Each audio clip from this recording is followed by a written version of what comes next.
今日同大家整一個一鍋到底，配麵包同配意粉都好好食嘅番茄肉丸。番茄洗乾淨，切件備用。將免治牛肉、免治豬肉、雞蛋、鹽、黑胡椒均勻攪拌至到有黏性，攞出適量嘅肉碎搓成小圓球形。喺鍋中加油，開中火加熱後，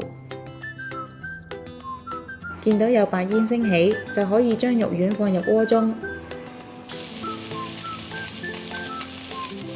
用細火煎到表面焦黃，煎盛起。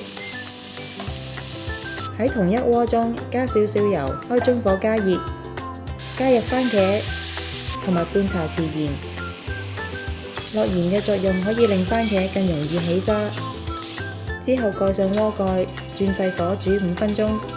番茄煮到熟軟之後，就可以輕易將番茄皮挑出，